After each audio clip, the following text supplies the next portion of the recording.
Hi అండి, అందరికీ నమస్కారం. Welcome back to my channel. ఈరోజు మన ఛానల్లో చాలా టేస్టీగా స్పైసీగా గ్రేవీతో ఉండే మటన్ కర్రీని ప్రిపేర్ చేద్దాము. ఈ రెసిపీ చాలా సింపుల్ అండి, బిగినర్స్ కూడా ఈజీగా ట్రై చేయొచ్చు. అంత టేస్టీగా బాగుంటుంది. ఒక్కసారి వీడియోలో చూపించిన విధంగా ట్రై చేసి చూడండి. ఇక లేట్ చేయకుండా మరి స్టార్ట్ చేద్దామా. ముందుగా ఇక్కడ నేను 1/2 kg వరకు మటన్ తీసుకున్నాను. దీన్ని వాటర్తో 2-3 సార్లు క్లీన్గా వాష్ చేసేసుకుని వాటర్ మొత్తం డ్రైన్ అయ్యేంత వరకు పక్కన పెట్టుకోవాలండి.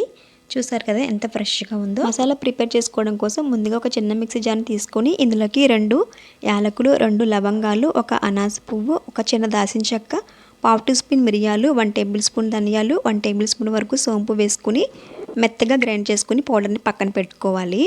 ఇప్పుడు స్టవ్ ఆన్ చేసుకుని కుక్కర్ని ఉంచి ఇందులోకి 1 కప్పు వరకు ఆయిల్ వేసుకోవాలి.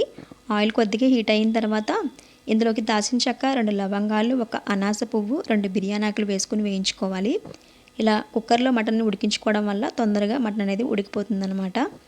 ఇప్పుడు ఇందులోకి 1.5 టేబుల్ స్పూన్ వరకు అల్లం వెల్లుల్లి పేస్ట్ వేసుకొని పచ్చివాసన పోయేంత వరకు కూడా బాగా ఫ్రై చేసుకోవాలండి. అల్లం వెల్లుల్లి పేస్ట్ ఫ్రెష్గా ఉంటే టేస్ట్ అనేది కర్రీ చాలా బాగుంటుంది.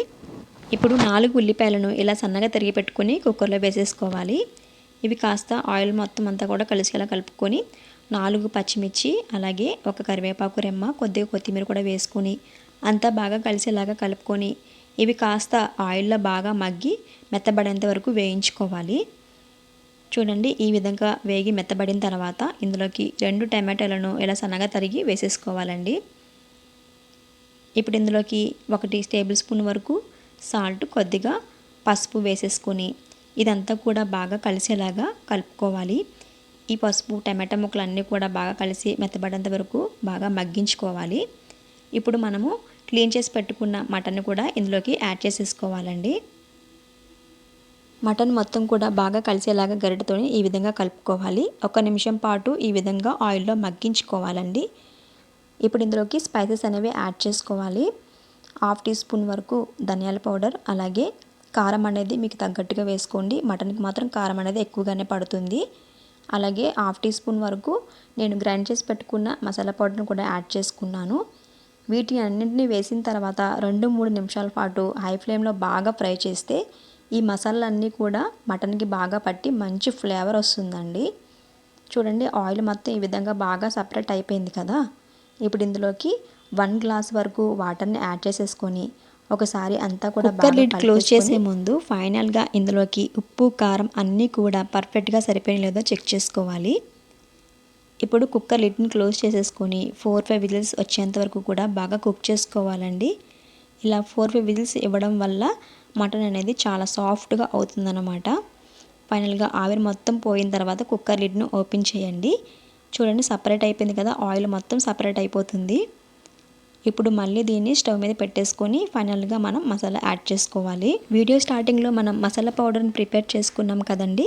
ఇప్పుడు ఇందులోకి 3 టేబుల్ స్పూన్ వరకు యాడ్ చేసేసుకొని అంతా కూడా బాగా కలిసేలాగా కలుపుకొని ఒక 15 మినిట్స్ పాటు మూత పెట్టేసి బాగా మగ్గించుకుంటే మసాలా మొత్తం కూడా మటన్కి బాగా పట్టి చక్కగా చిక్కటి గ్రేవీ అనేది ప్రిపేర్ అయిపోతుందన్నమాట. ఫైనల్గా కొత్తిమీర అనేది యాడ్ చేసేసుకొని కొంచెం బాగా మగ్గిన తర్వాత స్టవ్ ఆఫ్ చేసేసుకోవాలి. చూసారు కదండి, మన మటన్ కర్రీ చాలా టేస్టీగా చిక్కటి గ్రేవీతో రెడీ అయిపోయింది. ఇది రైస్, చపాతీ, రోటీ, రాగి సంగటి, బగారా రైస్లోకి సూపర్ అంటే సూపర్గా ఉంటుందండి. ఒక్కసారి మీరు కూడా ట్రై చేసి ఎలా వచ్చిందనేది కామెంట్ సెక్షన్లో తెలియజేయండి. మన వీడియో నచ్చితే లైక్ చేయండి, అలాగే మీ ఫ్రెండ్స్ అందరికీ కూడా షేర్ చేయండి. ఇంకా ఇలాంటి మరిన్ని వీడియోల కోసం మన ఛానల్ని సబ్స్క్రైబ్ చేసుకోవడం మర్చిపోవద్దు. కొత్తగా ఎవరైతే నా ఛానల్ని చూస్తున్నారో ప్లీజ్ లైక్ చేసి సపోర్ట్ చేయండి. ఇంకొక కొత్త వీడియోతో మీ ముందుకు వస్తాను. Thanks for watching.